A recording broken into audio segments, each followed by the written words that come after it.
پھر اس قسم کی یہ جو کارروائی ہے کہ کبھی G20 کا جو ڈرامہ ہے یہ میرے خیال میں فلاپ ہوگا. منعقد تو شاید ہو جائے کیونکہ ایک عالمی ایکٹیویٹی ہے, لیکن جو مقصد ہے بھارت کا وہ پورا نہیں ہونے والا, کیونکہ قبل از وقت ہی پاکستان کے فارن آفس نے اس ڈرامے کو بے نقاب کر دیا ہے.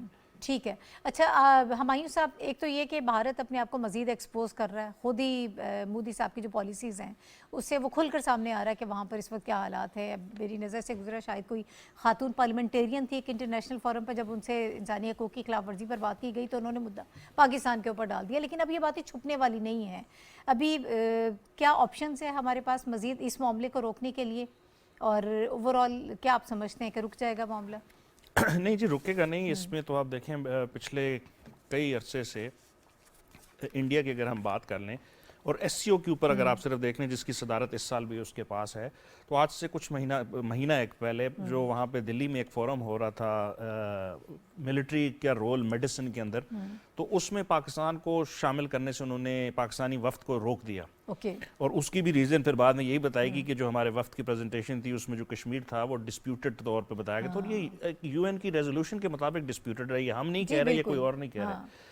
تو بھارت اگر ایس سی او کے فورم کو بھی ایسے یوز کر رہا ہے جو کہ بائیلیٹرل چیزوں کے لیے یوز نہیں ہوتا, یہی ریزن ہے کہ جو سارک سمٹ ہے, یہ جو سارک کی آرگنائزیشن ہے, وہ بھی آج تک پنپ نہیں سکی کہ بھارت ہر موقع پہ بائیلیٹرل ایشوز لے کے آتا ہے. اور پھر جب ہم معاملہ سالو کرنے کی کوشش کرتے ہیں, کشمیر کا لے لیں, سرکری کا لے لیں, سیاچن کا لے لیں, اس میں وہ ڈائریکٹلی ہم سے بات نہیں کرتا اور کسی تھرڈ پارٹی کو بیچ میں آنے نہیں دیتا. تو اپنی انہی پالیسیز کی وجہ سے وہ یہ کوششیں جاری رکھے گا کہ کسی طرح اس کی جو انلیگل آکوپیشن ہے ان تمام چیزوں اور علاقوں کے اوپر وہ کنٹینیو رہے اور اس کی کوئی لیجیٹیمیشن اس کو مل جائے. ایسے جو سیمینارز ایسے بنتی نہیں ہے, لیکن جس طرح صافی صاحب نے کہا چونکہ اکنامک مائٹ ہے اس کے پاس, تو اس کی وجہ سے تھوڑے بہت ممالک اس کی سائڈ پہ جھک جاتے ہیں بشمول امریکہ, تو جس کی وجہ سے اس کو جو ہے وہ, لیکن پاکستان اپنی فورن جو انیشیٹو ہے وہ جاری رکھے گا, اور I'm sure کہ اس کے دوست فوری طور پر جو اقدامات ہماری طرف سے ظاہر کیے جائیں گے وہ یقیناً ایسی چیزوں کو روک لیتے ہیں اور مزید ایکسپوز بھی کر سکتے ہیں. آپ تینوں حضرات کا بہت شکریہ, حافظ طاہر خلیل صاحب, رشید صافی صاحب اور ہمایوں خان صاحب میرے ساتھ موجود تھے. ناظرین, پروگرام کا وقت ختم ہو گیا, کل انشاءاللہ دوبارہ آپ سے ملاقات ہوگی. پروگرام دیکھنے کا شکریہ, اللہ حافظ.